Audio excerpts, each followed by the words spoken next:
Сёння добрый вечер, паважаныя гледачы. Сёння у нас у студыі Мікола Дзядок. Гэта былы палітвязень, які выйшаў на волю літаральна з тыдзень таму, так яшчэ і тыдня, напэўна, не прайшло, таму мы запрасілі Міколу до нас у студыю для таго, каб пагаварыць пра тое, што яму давялося перажыць, пра тыя падзеі, што папярэднічалі пасадцы, ну і ввогуле, так бы мовіць, пра жыццё. Мікола, першае пытанне будзе такое ад мяне.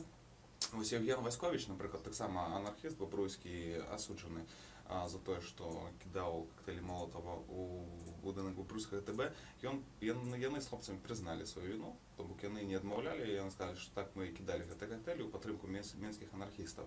А вы адмаўляеце дагэтуль і адмаўлялі на суде сваю, скажем, вінаватасць і адмаўлялі, што вы бралі ўдзел у нейкіх акцыях там каля Міністэрства абароны і так далей. Вось раскажы, чаму вы адмаўляеце, ці насамрэч вы не рабілі ніякіх злачынстваў, у чым вас абвінавачваюць? Я адмаўляю гэта, таму што я гэтага не рабіў. Таму што калі б я гэта рабіў, то следства сабрала пераканальныя доказы маёй віны і віны маіх паплечнікаў. Паколькі мы гэтага не рабілі, то і доказаў ніякіх яна не сабрала. Адзінае, што магу сказаць, што падпал гэтага пасольства ажыццявіла група анархістаў «Сябры свабоды», чым і яны напісалі на анархісцкіх рэсурсах. Не бачу сэнсу прызнавацца ў тым, чаго не рабіў, і агаворваць самому сябе. А вось гэтыя «Сябры свабоды», калі яны бачылі, скажам, што асуджаныя так не вінаватыя, ты ўвогуле з ім падтрымліваеш стасункі, ты ведаеш, чаму яны, скажем, не ўзялі віну на сябе, калі яны ўжо насамрэч былі... Я не магу за гэта ўсё казаць, бо калі большасць, скажем так, размоваў гэтых пайшла пра «Сяброў свабоды», пра ўсё астатняе я ўжо быў у няволі. Калі пачала раскручвацца гэтая машына рэпрэсій, я, скажем так, адным з першых папаў пад каток і ўжо знаходзіўся ў СІЗА, калі гэта ўсё астатняе адбывалася. Таму ніяк не магу пракаментаваць. Скажы, а калі, скажем, гэта рабілі не вы, але тады чаму узялі з усіх анархістаў менавіта вас? Як ты думаеш, што тады рухала праваахоўцамі? Навошта яны затрымлівалі вас? Ім патрэбная была арганізаваная група злачынцаў. Яны яе сабралі для таго, каб прадставіць усё прыгожа на судзе. Чаму выбралі менавіта мяне і менавіта шэраг маіх паплечнікаў, я адказаць не магу, бо у так званых праваахоўнікаў свая логіка. Яны, то бок, шукалі анархістаў, якіх можна было прыкрыць. Так, разумею. Ты можаш расказаць, скажем, пра свой побыт у турме, што табе давалася, скажем, з якімі цяжкасцямі давялося сутыкнуцца, што было самым цяжкім пры знаходжанні там крыху празносіны з людзьмі, і якім быў, скажем, ціск адміністрацыі, калі ён быў, пра такія моманты? Пра ўсё гэта можна распавядаць вельмі доўга, бо 5 год гэта нармальны срок, прыхадзілася бачыць рознае, дзесьці было лепш, дзесьці было горш. Але адразу хачу сказаць, што нейкім асабістым унікальным страдальцам я сябе не адчуваю. Трэба разумець і асэнсоўваць, што тысячам людзей ва ўсім свеце зараз прыходзіцца значна горш, чым самаму прысуйнаму палітвязню у беларускай турме. Гэта па-першае. Па-другое, пакуты мае ў параўнанні з пакутамі вязняў ГУЛАГа, вязняў царскіх вязняў, царскіх часоў, гэта нішто, я так лічу. Што датычыцца побыта, нават не ведаю, што пачаць. Усё як у турме. Спачатку прывыкаеш да замкнёнай прасторы, прывыкаеш да таго, што за табой увесь час ідзе нагляд, да таго, што над табой вельмі шмат усялякіх начальнікаў, да спецыфічнай маралі ў турме, даволі такой гнілой маралі, скажем так. Прывыкаеш да таго, што людзі вельмі часта не тыя, якім намагаюцца сябе прадставіць.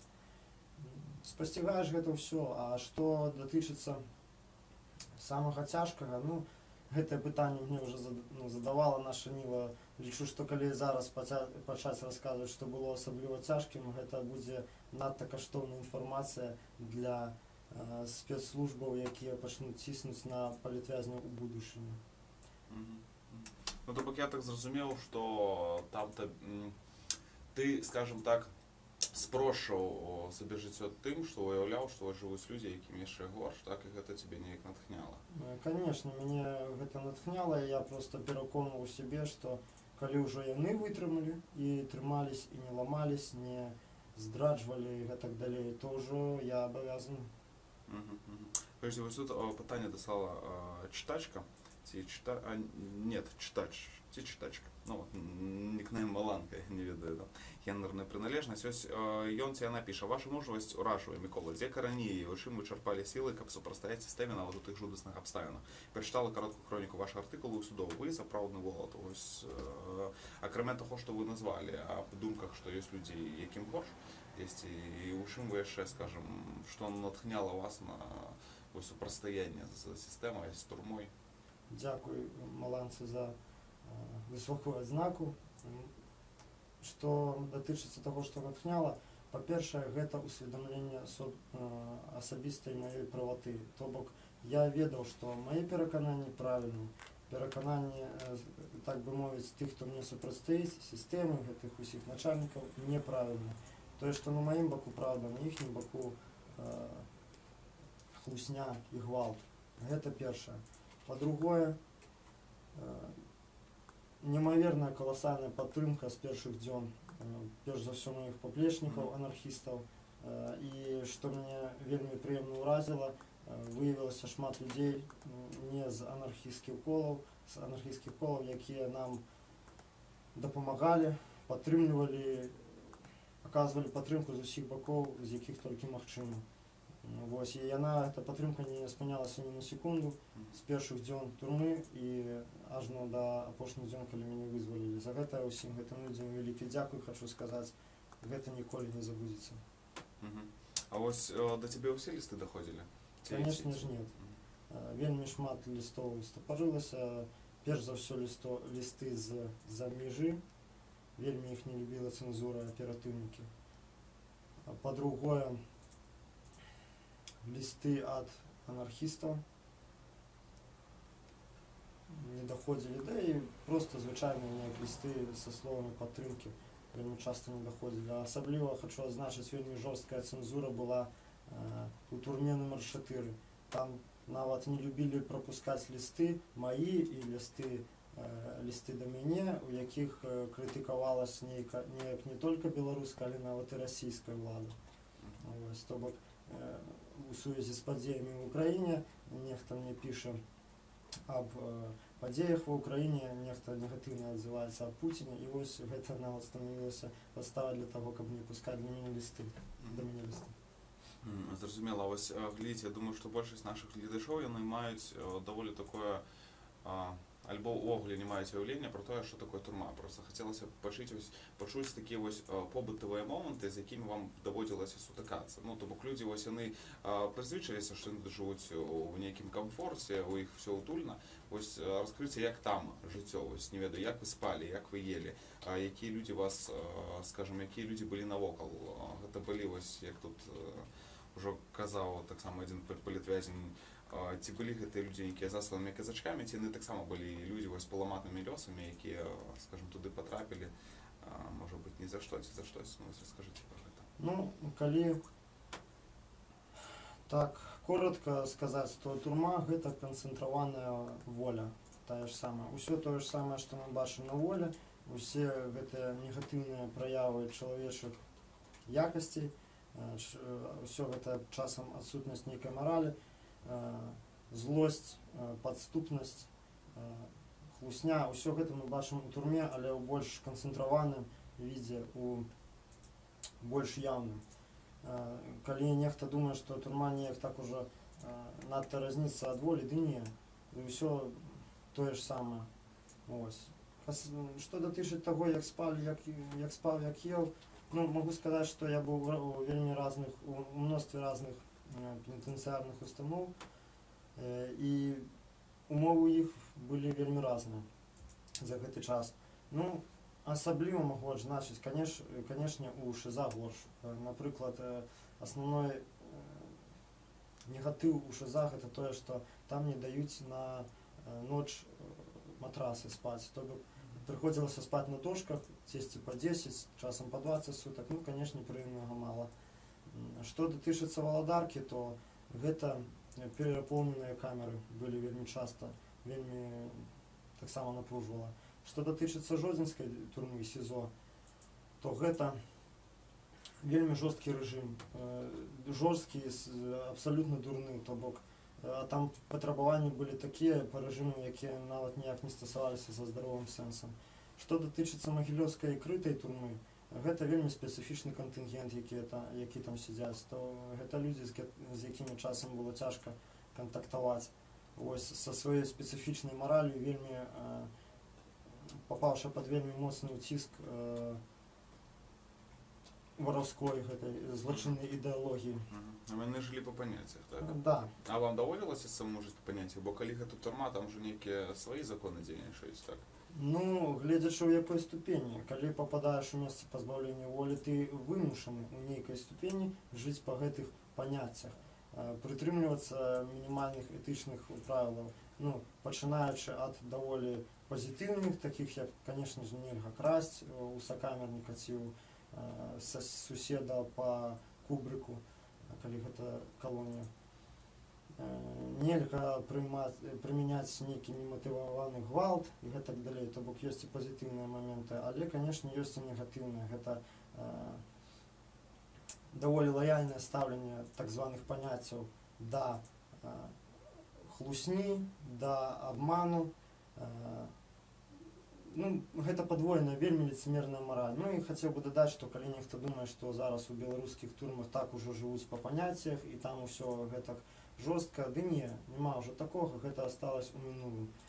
Зараз вядуць паняцці міліцэйскія, тыя, якія навязала адміністрацыя і праз сваіх актывістаў у турмах. То бок не чакайце, што вы калі там пападзеце ў турму, то там усё будзе гэтак, як вы бачылі ў расійскіх фільмах про турму. Не, такога няма. Ёсць правілы ўнутранага распарадку, і па іх збольшага ўсе жывуць. А вось скажыце, напэўна, у кожнай турме ёсць свае, скажам, аўтарытэты, так званыя, сярод зэкаў. А вы ж сядзелі палітычным, так? Вось як у вас склаліся стасункі з гэтымі аўтарытэтамі? Ці падтрымлівалі вас, ці, можа быць, наадварот, ці не... Вось як вам атрымалася не ўліцца, скажам, у гэту вось іерархію турэмную? Адкажу вам так на гэтае пытанне. Аўтарытэты, ну, таксама даволі умоўнае паняцце ў турме, бо все гэтыя аўтарытэты, яны абсалютна поўнасцю залежаць ад адміністрацыі. І практычна ўсе яны у большай ці меншай ступені з ёю супрацоўнічаюць. Як складваліся адносіны, такім чынам можна лёгка адказаць на гэта пытанне. Складваліся так, калі адміністрацыя казала гэтым так званым аўтарытэтам мяне прысылаць, яны гэта рабілі. Калі не казала, яны гэтага не рабілі. Вось і ўсе адносіны. А якім чынам яны вас прысылалі? Ну, я не хацеў бы зараз падымаць нейкія там, скажем так, эпізоды там ужо з турэмнага жыцця. Скажу так, гэта не... Ну, цікава, але не ўсё тое, што было, што я бачыў, што адчуў, гэта трэба азвучваць, бо нават нейкія іншыя людзі могуць з гэтага патэрпець. Скажу так, што не абавязкова зэка працуюць з дапамогай аўтарытэтаў. Яны могуць і турэмную масу сукамернікаў ці масу зэкаў з барака, з атрада нацкаваць на цябе. То бок для гэта ёсць мільён адработаных прыёмаў у аператыўнікаў, якія ўжо адработаны гадамі. Гэта тая ж кругавая парука, гэта тое ж распусканне плётак, інтрыгаў. Ну, а на мяне, што датычыцца, то гэта было пачынаючы ад маральнага ўціску нейкага, пачынаючы ад пагрозаў, заканчваючы фізічным тыскам, які таксама даводзілася адчуць. Ну, ось Євген Васькович, ён расказваў наадварот такія рэчы, што нібыта ось іх, значыць, камера, так на 10 чалавек, яны у їх якби наоборот було ганебне супрацоўнічаць з міліцыяй, і кожны спрабаваў гэта прыхаваць, і там наадварот большую вагу мелі, скажем, стасункі вось гэтыя по паняццях, чым, скажем, міліцыя. А у вас было не так? Скажу так. Па-першае, я ўжо казаў, што гэта так званае паняцце, гэта вельмі рэч крывадушная і з двайным сэнсам. То бок сёння непрыемна, ну, непрымальна нешта рабіць, заўтра прымальна. Гэта па-першае. Па-другое, я ўжо казаў, што я быў у разных установах. Да, так, былі, гэта я не кажу, што увесь час мяне неяк прэсавалі, увесь час толькі з дрэннымі людзьмі сидзеў. Ну, конечно ж, не.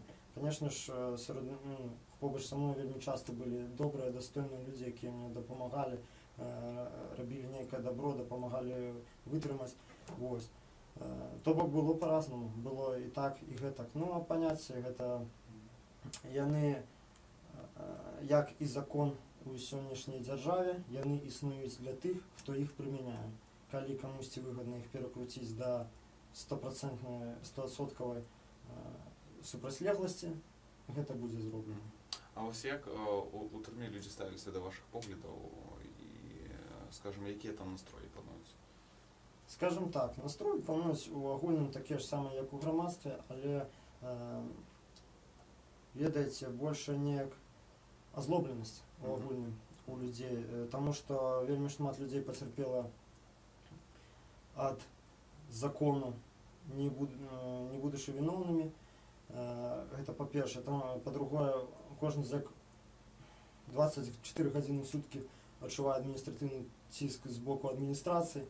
Гэта спрычыняецца да таго, што людзі ставяцца да ўлады, не тое нават да ўлады, а да ўсяго грамадства, да ўсей дзяржавы вельмі азлоблена, з нянавісцю, ну, неканструктыўнай, но але не прадстаўляюць, што б яны хацелі ўзамен. Просто гэта такая ненавісць да вот этого гвалту і ціску. Вось. Што датычыцца маіх поглядаў, то так я не надта афішаваў, што, ну, свае палітычныя погляды, не захадзіў у камеру, напрыклад, не крычаў адразу з парогу, што я вось такое. Канешне, калі пыталі, а ось, ну, якіх я поглядаў прытрымліваюся, як часта пыталі, у якой партыі, я, конечно, прямо казаў заўсёды, што я анархіст. Ну, конечно, наконт анархіста не ў многіх зэкаў ёсць меркаванне, немного хто ведае, што гэта сапраўды такое. Ну, а, скажем так, у большасці выпадкаў, калі мне, напрыклад, не хацелася так ужо падрабязна расказваць кожнаму там пра анархізм ці пра тэорыю, я проста абмяжоўваўся тым, што казаў, што вось дэмакратычных поглядаў прытрымліваюся супраць рэжыма, ну і на гэтым усё. А вось бачу, у вас рукі парэзаны, гэта вы не ў турме іх парэзалі, не? Так, даводзілася пайсці на крайнія меры для абароны майго ўласнага здароўя і парэзаць сабе рукі для таго, каб абараніць сябе. А я не разумею, як можна парэзаць рукі і абараніць сябе? У арыстанскай культуры існуе такое паняцце, як крайнія меры. Гэта, так па-рускі, калі казаць, членавредзіцельства і галадоўка. Яны прымяняюцца тады, калі ёсць угроза для арыштанта ягонаму здароўю, ягонаму асабістаму гонару і ягонаму жыццю. Вось у меня была угроза моему здоровью, я порезал себе руки для того, чтобы добиться переводу у іншую камеру.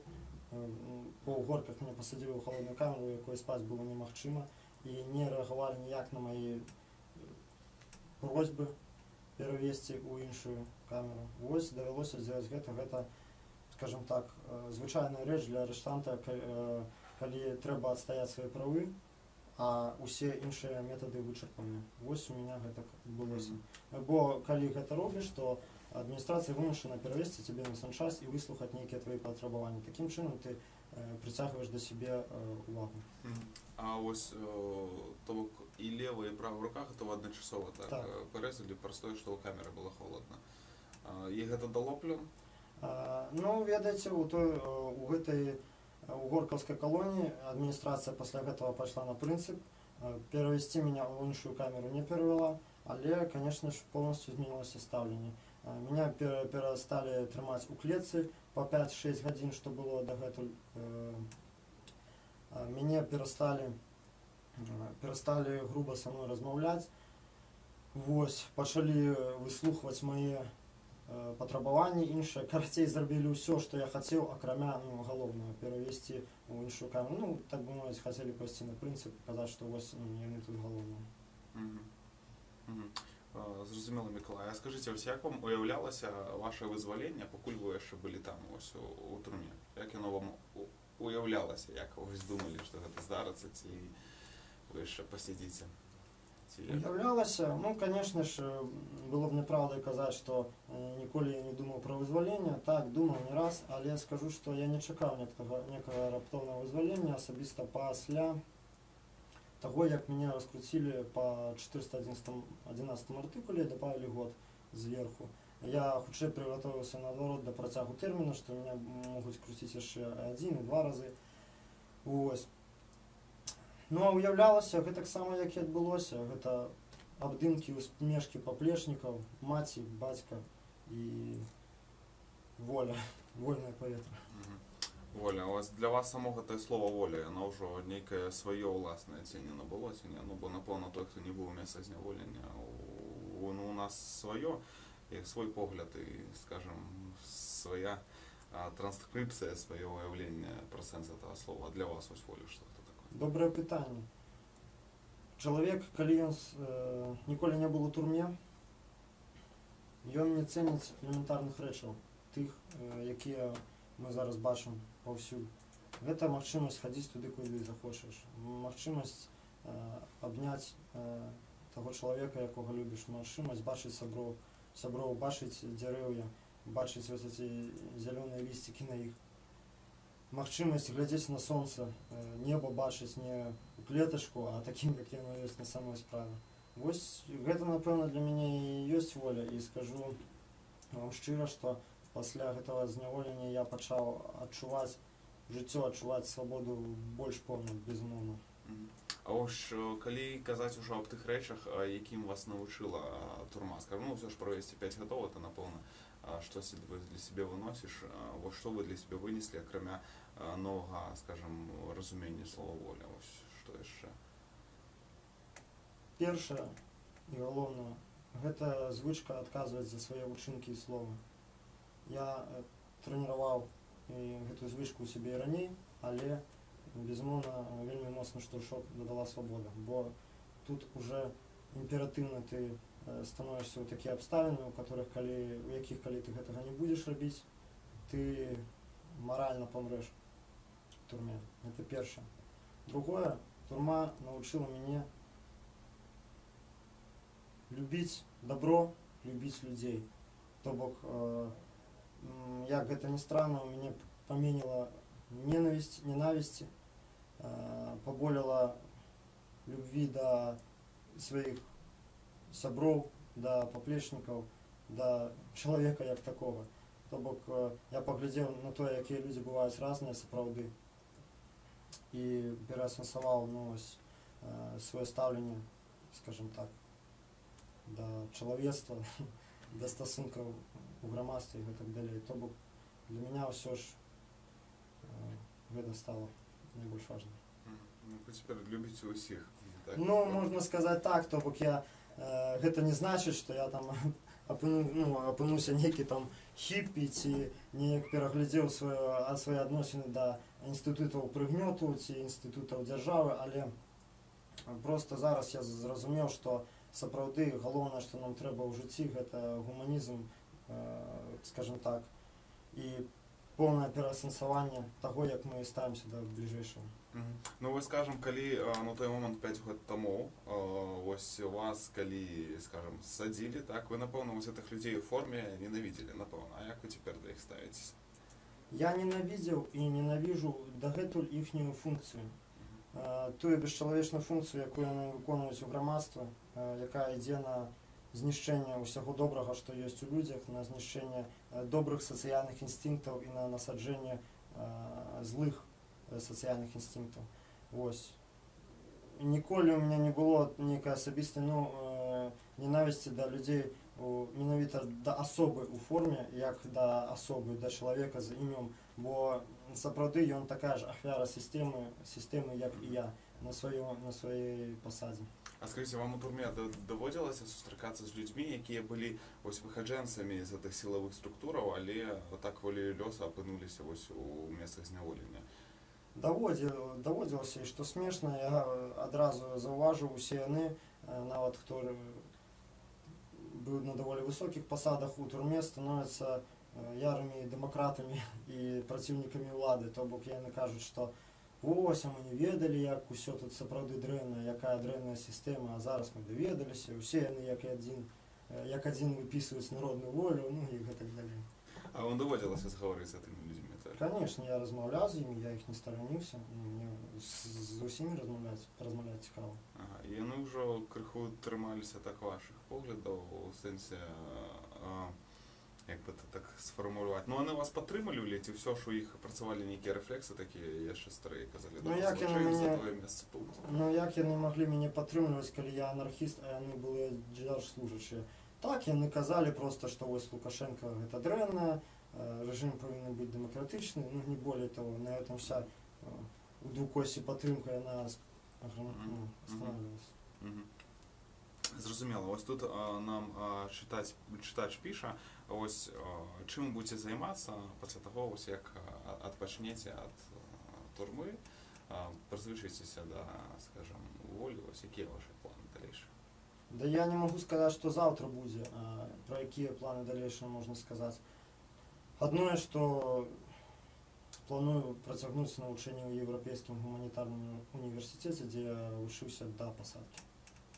Зразумела. Ось, слухайце, выпусцілі тут нядаўна старых палітвязняў, і ось уже праваабаронцы заяўляюць, што ў Беларусі вось-вось з'явяцца новыя палітвязні. Гэта актывісты так званага пошугу. Ось, і гэта таксама хлопцы, якія прытрымліваюцца вашых поглядаў, відаць, анархісты. Скажыце, ось, ці знаёмы вы ўжо з гэтай гісторыяй, і што вы думаеце канкрэтна вось пра гэтых хлопцаў? Можа быць, вам раней неяк даводзілася сустракацца з ім? Ну, пра пошук гэты чуў у самых агульных рысах, гэта сама, як і аб самой справе графітыстаў. Ну так, я ўжо пабыўшы 6 дзён на волі, дзесьці паспеў пачуць, што існуюць так званыя этнаанархісты. Што да майго меркавання, ну так, я таксама падтрымліваю беларускае адраджэнне. Канешне, я лічу, што нам трэба захоўваць і ўмацоўваць сваю культуру, мову, што, ну, карацей, я за беларушчыну. Але заўсёды для мяне сацыяльная класавая стаяла на першым месцы, бо анархізм гэта братэрства прыгнечаных усіх нацый, усіх рас, усіх народаў. Ось. Ну, ось, послухайце, а ці можна тады на глебе анархізма пабудаваць моцную нацыянальную дзяржаву, па-вашаму? На глебе анархізма наогул нельга пабудаваць дзяржаву, таму што анархізм і дзяржава гэта аксюмарон, так казаць. На глебе анархізма можна пабудаваць грамадства, якое будзе жыць па прынцыпах дабра і справядлівасці, па прынцыпах гуманізму. Канешне, яно ніколі не будзе моцнай дзяржавай, бо моцная дзяржава гэта моцны апарат гвалту і прыгнёту. Ну, так, зразумела, ось ваша, да, это ідэалістычныя трохі погляды, і вось тут дакладняючы пытанне таксама ад чытача. Як бы паступалі са злодзеямі ў грамадстве, пабудаваным на прынцыпах вось анархізму, відаць. Чалавек цікавіцца анархізмам, вам цікава, і што вы такі вось уже мастадонт беларускага анархізму, скажыце так? Цікавае пытанне. Адно магу сказаць дакладна, гэта то, што ў анархісцкім грамадстве не будзе турмаў, і ў тых прыкладах анархісцкіх грамадстваў, якія ўзнікалі ў ходзе гісторыі, у вялікіх прыкладах, дзе жылі нават некалькі мільёнаў людзей, мы бачым, што там няма турм, і турму, па-першае, не трэба забываць, што каля 80% ўсёй злачыннасці ягонай прычынай з'яўляецца класавая нероўнасць, маёмасная нероўнасць. То бок, калі яна знікне, а яна ў анархісцкім грамадстве знікне, то знікне і каля 80% злачыннасці як такой. Ну, а што датычыцца злачынцаў, то перш за ўсё гэта будзе нормы, прававыя нормы, яны будуць прымяняцца ў форме санкцый да гэтых, скажем так, парушальнікаў, у форме грамадскага нейкага байкоту, грамадскага асуджэння, вось, і іншых мер грамадскага ўздзеяння. То бок чалавек не будзе атамізаваны, як зараз, што ён нават свайго суседа па леснічнай клеткі не ведае, а ён будзе жыць у калектыве. І мне меркаванне калектыва і стаўленне калектыва будзе вельмі шмат значыць для яго. Ну а за асабліва жорсткія злачынствы, конечно, крайняй мерай будзе выгнанне з камуны, то бок поўны астракізм. Ну вось скажыце, это вось ужо маё пытанне. Вы ж напэўна самі разумееце, што пра што вы кажаце, ну гэта не ажыццяўляльна ва ўмовах Беларусі. Увогуле, нават мне так здаецца, у далёкай перспектыве, ці ўвогуле ніколі. Вось як гэта так жыць з такой марай і ведаць, што яна не здзейсніцца, ці вы ўсё ж спадзяецеся? Ну гэта ваше меркаванне, а я вам скажу, што і сёння, і у мінулым мільёны людзей гэтую мару ажыццяўлялі, яны ў гэтай мары жылі, і няма наогул нічога немагчымага, калі чалавек захоча. Калі могуць людзі пабудаваць таталітарны рэжым, у якіх чалавек ператвараецца ў робата, губляе асабістае меркаванне, сваю асобу, дык пачаму ж яны тады не могуць пабудаваць грамадства, якое пабудавана на гуманізме, любві да бліжняга і сацыяльнай справядлівасці. Гэта па-першае. Па-другое, я не лічу, што трэба жыць з нейкай марай у надзеі, што некалі там праз 100 гадоў яна спраўдзіцца.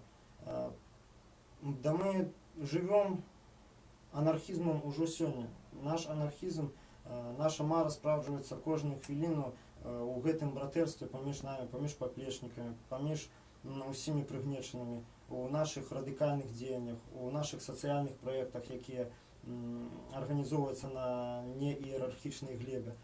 То бок мы жывём анархізмам ужо сёння, кожны дзень у нашых думках, у нашых сацыяльных стасунках, вось яна, гэтая анархія. Ну і, безумоўна, мы будзем старацца пашыраць гэты прынцып на ўсё грамадства. Зразумела, а я вось чуў, што нібыта вы яшчэ такі ідэйны лідар і для расійскіх анархістаў. Это правда? Ну, у каментах могуць усякую ерась напісаць, но анархістская этыка і лідарства мала сумяшчальныя, скажем так.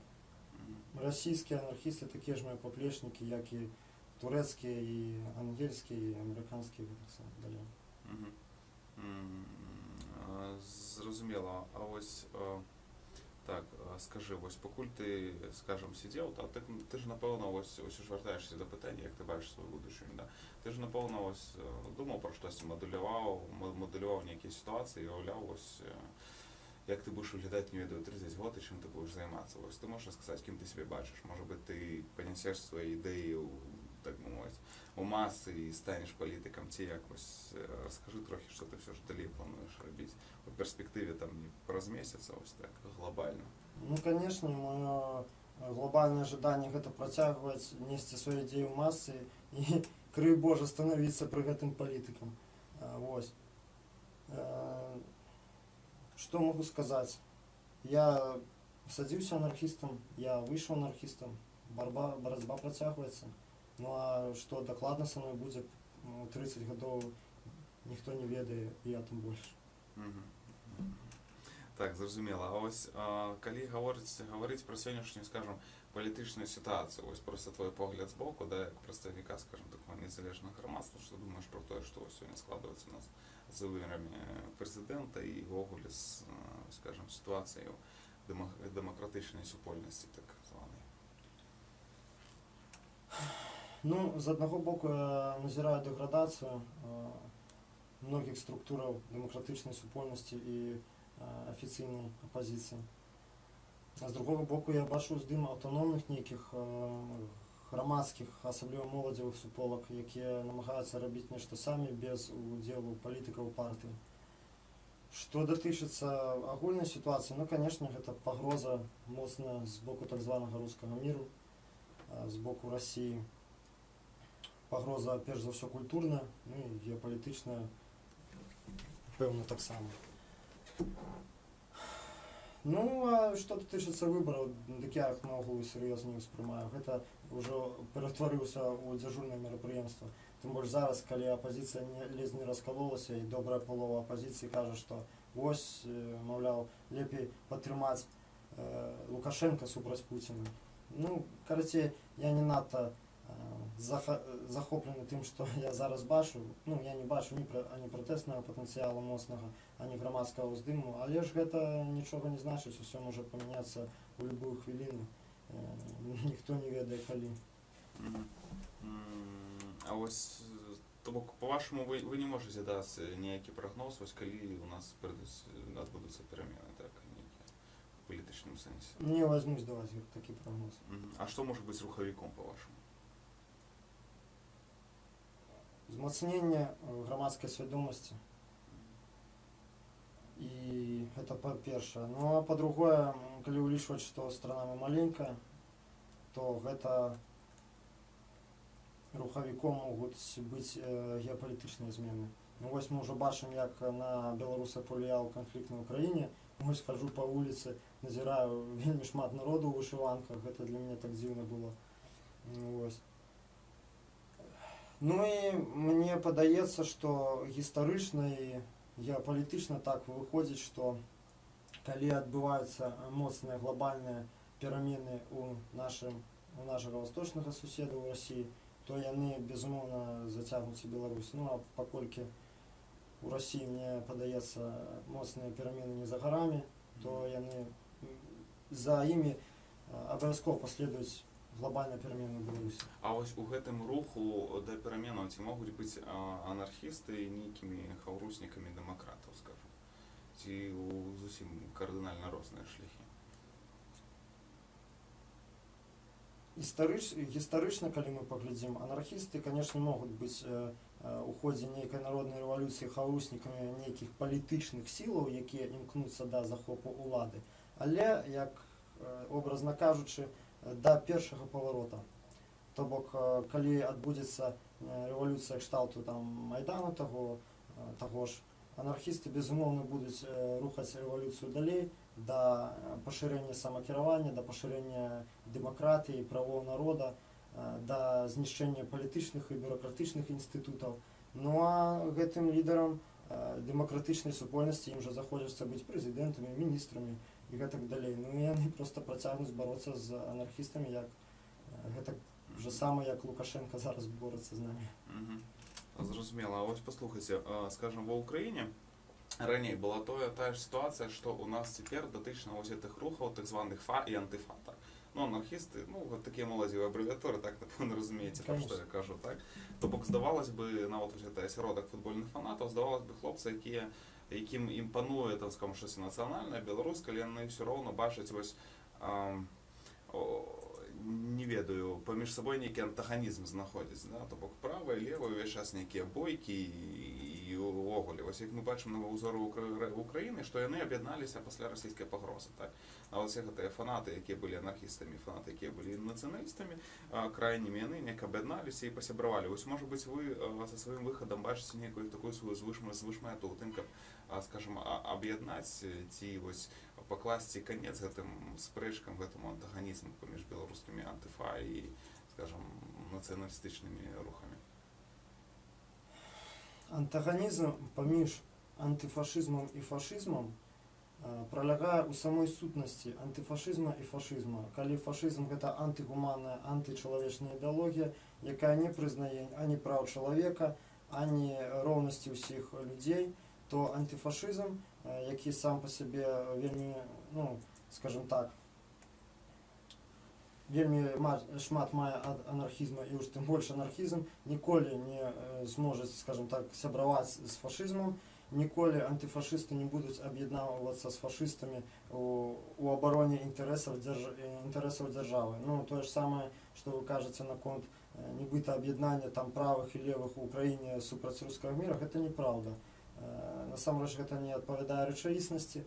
Вельмі, ну, наколькі я ведаю сітуацыю, украінскія анархісты як былі анархістамі, антыфашысты як былі антыфашыстамі, так і засталіся ворагамі так званага правага сектару і астатніх. Ну, адное, што толькі адзінкавыя людзі пайшлі у так званую АТО,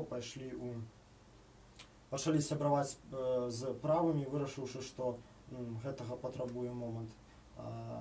Я не бачу не тое, што падставаў, я не бачу ні сэнсу, ні здаровага сэнсу, ні нейкай неабходнасці де ну, гэта проста немагчыма. Добре. Ніколі не будзе сабраваць кат з ахвярай, ніколі не будзе сабраваць добро са злом. Так, Ну, але вось гэты ж фашызм моладзевых груповак, гэта ж все вельмі умоўна, напэўна. Вы ведаеце, што гэты фашызм, ён быў, ну там і не фашызм, там хутчэй нацыяналізм з неразуменнем слова фашызм.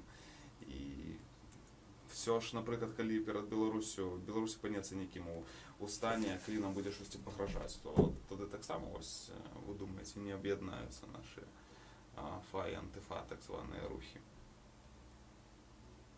Умоўна фашызм, вы кажаце. Ну, я не лічу гэта умоўным, калі забіваюць людзей за цвет скуры. Ну, у Беларусі Калі збіваюць, былі такія выпадкі, просто они не становились достоянием прессы. Калі не тое, што забіваюць, а нават збіваюць людзей за іншы колер скуры. Я не лічу гэта нейкую умоўнасцю. Калі восхваляюць нацысцкі рэжым, які загубіў мільёны жыццём, я не лічу гэта умоўнасцю. Ну, я не пацісну рукі чалавеку, які будзе з падобнымі персонажамі аб'ядноўвацца. Все ж кансалідуючых фактараў вы не бачыце. Да, зразумела. Тады вось, што у вас яшчэ спытаць пра далейшыя планы, вы кажаце, не можаце так нічога пакуль расказаць, да. Можа быць, вы дадзіце нейкія парады вось людзям, якія нас слухаюць, так, і вы ўжо як чалавек, які шмат пабачыў у сваім жыцці. Можа, у вас проста ёсць такія парады для людзей, якіх там прынцыпаў ім варта трымацца вось уже на заканчэнне, можа быць, скажаце, што людзям вось трэба ведаць, што вы не сказалі. На заканчэнне скажу. Людзі, усе, якія змагаюцца сёння супраць рэжыма, усе, якія змагаюцца сёння за нейкія перамены, змагаюцца на культурным фронце, на палітычным, сацыяльным. Не трэба баяцца. Трэба разумець, што кожнае наша дзеянне гэта маленькі кірпішык у агульны будынак свабоды, які раней ці пазней адбудуецца. Нічога не бойцеся, ні турмаў, ні прэсінгу, ні ментоў. Калі выстаяў я, выстаіце і вы. Да, такі быў. Да, зварот. Добра, зразумела, дзякую вам тады за тое, што вы до нас прыйшлі, за тое, што з намі пагаворылі, тады заставайцеся мужным. Так, трымайцеся, да, шмат хто натхнён вашым узорам. Дзякую. Дзякую, я рады.